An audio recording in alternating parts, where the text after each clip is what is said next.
السلام علیکم ورحمۃ اللہ وبرکاتہ۔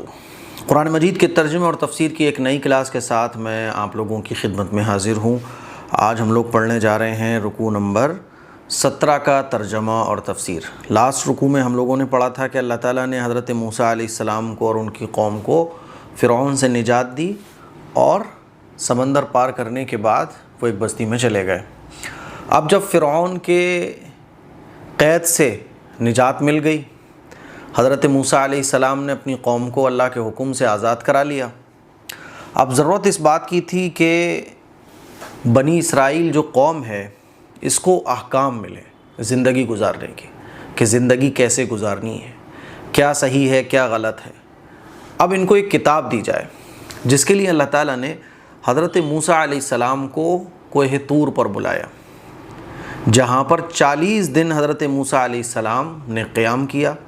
اور اللہ تعالیٰ نے حضرت موسیٰ علیہ السلام سے گفتگو فرمائی، اور توریت اللہ تعالیٰ نے حضرت موسیٰ علیہ السلام کو عطا فرمائی۔ اسی کا ذکر اس میں چل رہا ہے۔ چلیے دیکھیے، اعوذ باللہ من الشیطان الرجیم، بسم اللہ الرحمن الرحیم۔ وَوَاعَدْنَا مُوسَىٰ 30 لَيْلَةً وَأَتْمَمْنَاهَا ب10 فَتَمَّ مِيقَاتُ رَبِّهِ 40 لَيْلَةً، اور ہم نے موسیٰ علیہ السلام سے 30 راتوں کا وعدہ کیا، پھر انہیں 10 راتوں کے اضافے سے مکمل کیا۔ سب سے پہلے 30 راتیں، اس کے بعد 10 راتیں اور بڑھا دیں، اور یہ مہینہ تھا ذی قعدہ کا ایک مہینہ اور ذی الحجہ کے شروع کے 10 دن۔ حضرت موسیٰ علیہ السلام جب کوہ طور پر جا رہے تھے تو حضرت ہارون علیہ السلام کو اپنا نائب مقرر کیا، بالکل اسی طرح جیسے کہ رسول اللہ صلی اللہ علیہ وسلم نے حضرت علی رضی اللہ تعالیٰ عنہ کو اور بعض دفعہ دیگر صحابہ اکرام کو مدینے میں اپنا نائب مقرر کیا۔ تو اللہ تعالیٰ نے 30 راتیں پھر اس پر 10 کو بڑھا دیا، تو ٹوٹل ہو گئی 40 راتیں۔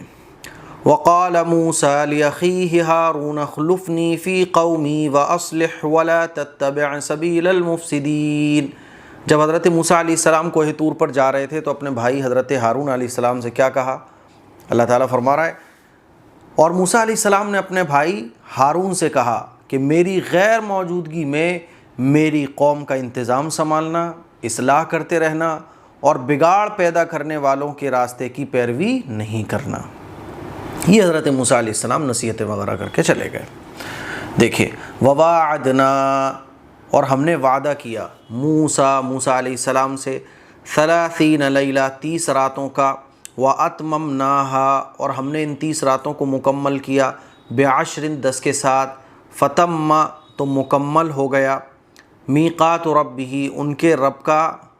کے رب کی مقرر کی ہوئی مدت، 40 لیلہ 40 راتیں، ٹھیک ہے۔ وقال، اور کہا موسیٰ علیہ السلام نے، لِأَخِيهِ، اپنے بھائی سے، ہارون، جو ہارون تھے، اخلفنی، تم میری غیر موجودگی میں انتظام سنبھالنا، فی قومی، میری قوم کا، واصلح، اور ان کو نصیحتیں کرتے رہنا، ولا تتبع، اور اتباع نہ کرنا، سبیل المفسدین، فساد پھیلانے والوں کے راستے کی۔ تو اس آیت سے کچھ باتیں سمجھ میں آتی ہیں۔ ایک تو یہ کہ کوئی بھی مشکل کام ہوتا ہے تو اس میں ٹائم لگتا ہے، دیکھو ہر کام دھیرے دھیرے ہوتا ہے۔ اللہ تعالیٰ چاہتے تو حضرت موسیٰ علیہ السلام کو 1 ٹائم میں، ایک ہی گھنٹے میں، ایک ہی سیکنڈ میں ساری چیزیں دے دیتے، لیکن دنیا کا نظام یہ ہے، دنیا کا اللہ تعالیٰ نے قانون یہ بنایا ہوا ہے کہ چیزیں سلولی آدمی آبزرو کرتا ہے۔ تو پہلے 30 دن، پھر 10 دن اور بڑھا دیے گئے، تو 40 دن۔ 40 دن کی بہت اہمیت ہے اس کا مطلب، کیونکہ اللہ تعالیٰ نے حضرت موسیٰ علیہ السلام کو 40 دن کے لیے بلایا، تو 40 دن ایک بہت ویلیوبل نمبر ہے۔ 40 دن اس انسان کی اصلاح کے لیے بہت ضروری ہوتا ہے۔ چلو اذان ہو رہی ہے، ابھی اذان کے بعد شروع کرتے ہیں انشاءاللہ۔ تو ایک تو 40 دن کی بڑی اہمیت ہے اسلام کے اندر۔ 40 دن میں بڑے کام آدمی انجام دے سکتا ہے، دنیا کا بڑے سے بڑا کام اس کی تیاری 40 دن میں کر سکتا ہے۔ ایک دوسری بات یہ سمجھ میں آتی ہے اس آیت سے کہ اسلام میں جو ڈیٹ چینج ہوتی ہے وہ رات میں چینج ہوتی ہے، رات آتے ہی دن چینج ہو جاتا ہے، تبھی تو اللہ تعالیٰ نے 40 راتیں کہا، 40 دن نہیں کہا۔ چلیے آگے دیکھیے، وَلَمَّا جَاءَ مُوسَىٰ لِمِيقَاتِنَا وَكَلَّمَهُ رَبُّهُ قَالَ رَبِّ أَرِنِي أَنظُرْ إِلَيْكَ، اور جب موسیٰ علیہ السلام ہمارے مقرر کیے ہوئے وقت پر آئے اور پروردگار نے ان سے گفتگو کی، تو موسیٰ علیہ السلام نے کہا اے میرے رب مجھے اپنا دیدار کرا دیجئے کہ میں آپ کو ایک نظر دیکھ لوں۔ جب 40 دن مکمل ہو گئے تو اللہ کو جو جو چیزیں دینی تھیں، بات کرنی تھی، گفتگو کرنی تھی، اللہ تعالیٰ نے فرمائی۔ تو ظاہر سی بات ہے جب محبت زیادہ ہوتی ہے تو دیکھنے کا من ہوتا ہے۔ دنیا کی جو شیطانی محبت ہوتی ہے اس میں بھی ملنے کا، دیکھنے کا من ہوتا ہے، پھر یہ تو اللہ کے ساتھ ایک بندے کی سچی محبت ہے۔ تو حضرت موسیٰ علیہ السلام نے جب گفتگو کی اللہ تعالیٰ سے تو دل میں یہ ہوا کہ میں اللہ کو دیکھوں، تو انہوں نے کہا یا اللہ میں ایک نظر آپ کو دیکھنا چاہتا ہوں کہ میں آپ کو دیکھ لوں۔ تو اللہ تعالیٰ نے کیا فرمایا؟ قال لن تراني ولكن انظر الى الجبل فإن استقر مكانه فسوف تراني، اللہ نے کہا تم مجھے ہرگز نہیں دیکھ سکو گے، لیکن پہاڑ کی طرف دیکھو، اگر یہ اپنی جگہ برقرار رہا تو تم بھی مجھے دیکھ سکو گے، دیکھ سکو گے۔ فلما تجلى ربه للجبل جعله دكا وخر موسى صعقا، چنانچہ ان کے رب نے پہاڑ پر اپنا جلوہ ظاہر فرمایا تو پہاڑ کو ریزہ ریزہ کر دیا اور موسیٰ علیہ السلام غش کھا کر گر پڑے۔ سمجھ رہے ہو؟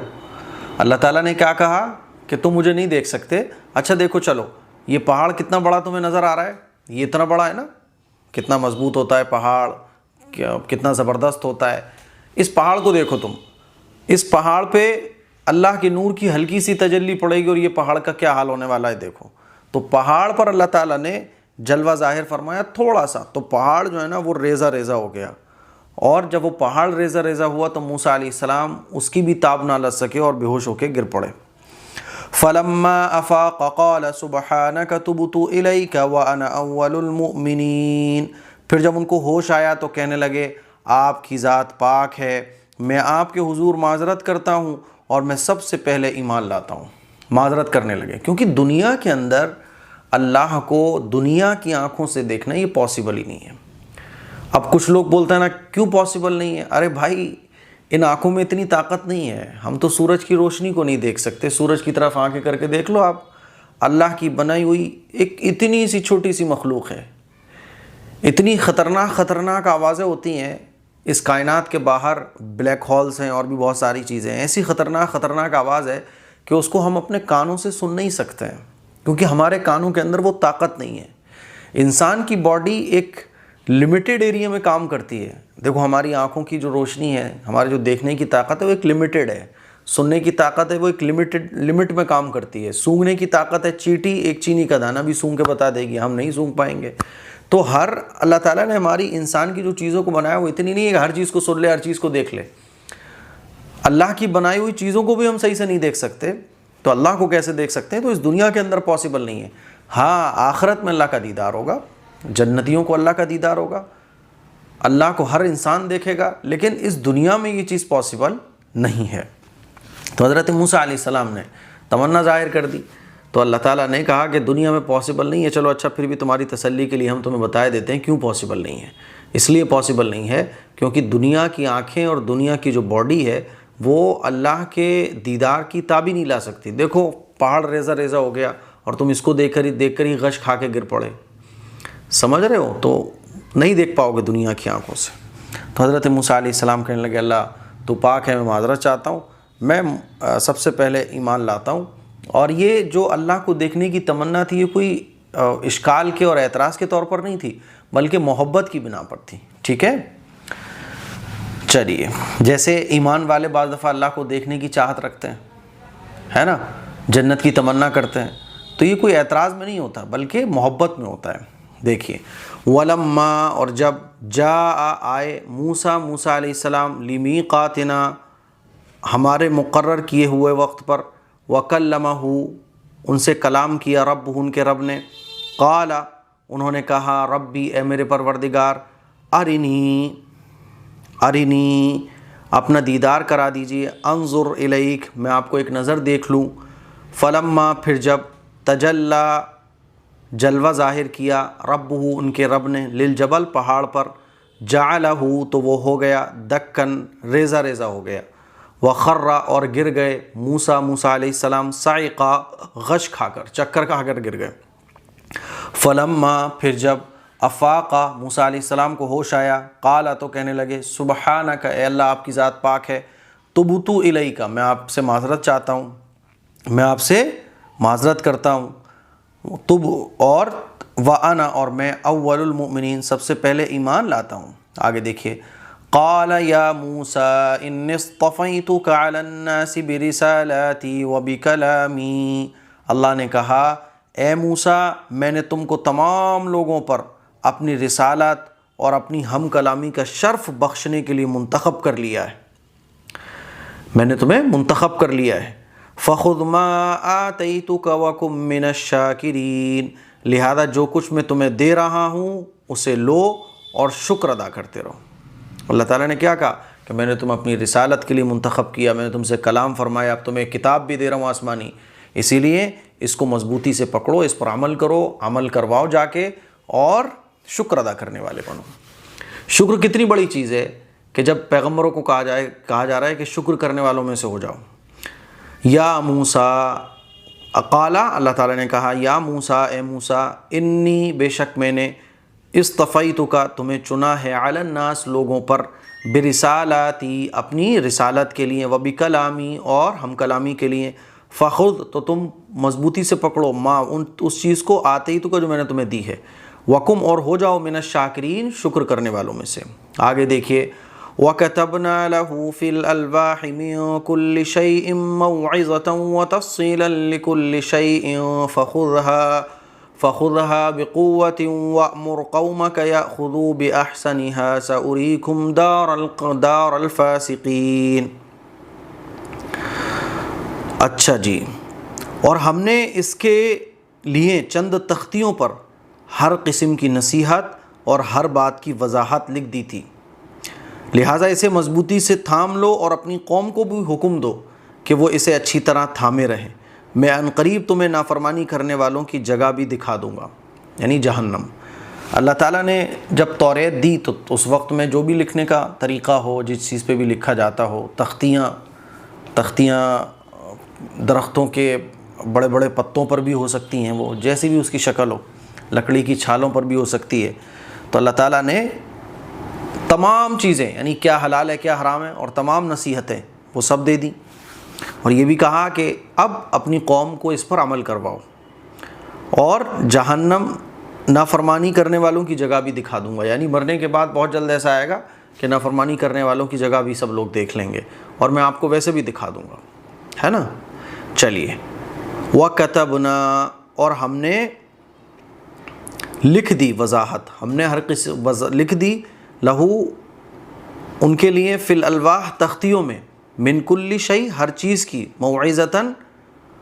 نصیحت و تفصیل اور تفصیل من لکل شیء ہر چیز کی وضاحت ہر چیز کی نصیحت اس میں لکھ دی. فخذھا تو تم اس کو مضبوطی سے پکڑو بقوت مضبوطی سے وامر اور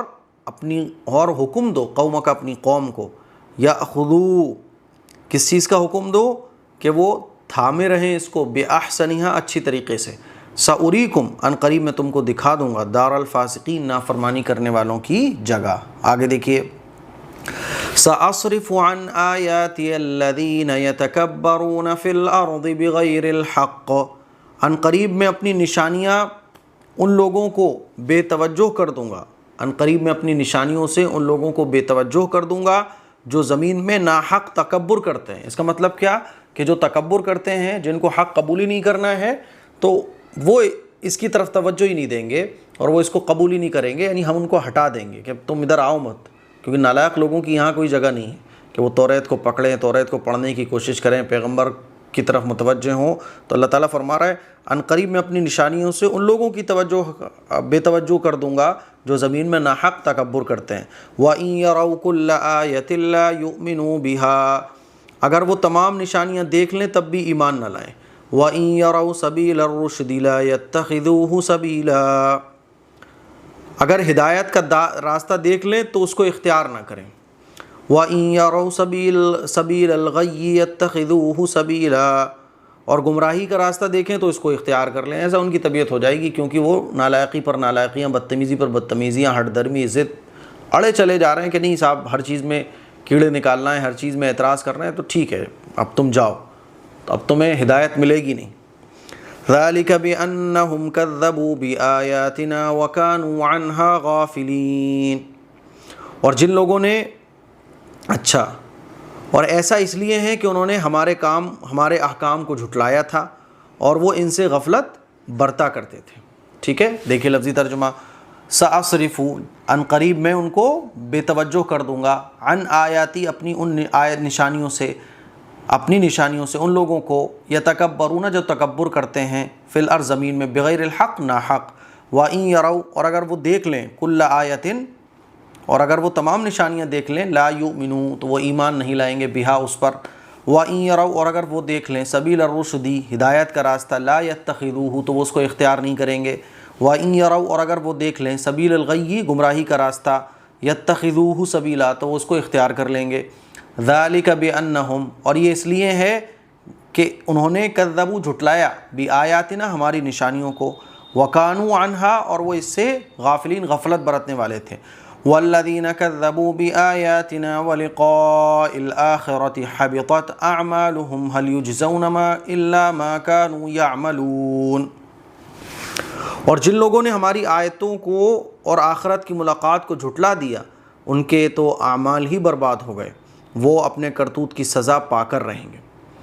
اب حضرت موسیٰ علیہ السلام توریت لے کر آئے، تو جتنے لوگ ایسے تھے جو زبانی ایمان لے آئے تھے فرعون سے بچنے کے لیے، یہاں کے، کیونکہ ہوا کیا تھا وہ آگے آپ پڑھو گے، حضرت موسیٰ علیہ السلام کوہ طور پر گئے، تو حضرت ہارون علیہ السلام کی موجودگی میں کچھ لوگوں نے ایک بچھڑے کو معبود بنا لیا۔ ایک بچھڑا مر گیا تھا، شیطان نے کھسپس کر دی، ہے نا، تھوڑی سی شیطانی حرکت اس سے کروا دی شیطان نے، تو یہ اسی کو معبود بنا لیا، انہوں نے اسی کو پوجنے لگے۔ تو کچھ لوگوں نے نافرمانی اور نالائقی دکھائی، تو اللہ تعالیٰ فرما رہا ہے کہ ایسے جتنے بھی لوگ ہوں گے تو ان کے ساتھ یہی ہونے والا ہے۔ والذین، وہ لوگ، کذبوا، جنہوں نے جھٹلایا، بآیاتنا، ہماری آیتوں کو، ولقاء الآخرہ، اور آخرت کی ملاقات کو، حبطت، تو برباد ہو گئے، اعمالہم، ان کے اعمال برباد ہو گئے، حل یجزون، اور ان کو نہیں بدلہ دیا جائے گا، الا، مگر، ما کانوا یعملون، جو کچھ وہ کرتے ہیں اس کا بدلہ ان کو ضرور دیا جائے گا۔ تو یہ آج کا ہمارا رکوع ہو گیا، رکوع نمبر 17، جس میں ہم لوگوں نے جانا کہ حضرت موسیٰ علیہ السلام کوہ طور پر 40 دن کے لیے گئے، اللہ تعالیٰ نے توریت عطا فرمائی اور ہم کلامی اللہ تعالیٰ نے گفتگو فرمائی، تبھی تو حضرت موسیٰ علیہ السلام کو کہا جاتا ہے کلیم اللہ، یعنی وہ پیغمبر جنہوں نے اللہ سے بات کی ہے۔ ٹھیک ہے، اور اس موقع پر یہ پورا واقعہ پیش آیا جو آپ کے سامنے رکھا ہے، اور توریت لے کر پھر حضرت موسیٰ علیہ السلام اپنی قوم کے پاس واپس آ گئے۔ کل ہم لوگ پڑھیں گے رکوع نمبر 17۔ اب رکوع نمبر 17 میں آپ کو پتہ چلے گا کہ حضرت موسیٰ علیہ السلام جب کوہ طور پر گئے تھے تو قوم نے کیا کیا تھا۔ موسیٰ علیہ السلام کے جانے کے بعد لوگوں نے زیورات سے بچھڑے کا بت بنا لیا تھا اور اس کی پوجا کرنا شروع کر دی تھی۔ تو یہ کل پڑھے ہوئے آپ لوگ، تو مجھے امید ہے آج کا رکوع آپ کو اچھے طریقے سے سمجھ آ گیا ہوگا۔ اس کلپ کو شیئر کریں، دوسروں تک پہنچائیں۔ السلام علیکم ورحمۃ اللہ وبرکاتہ۔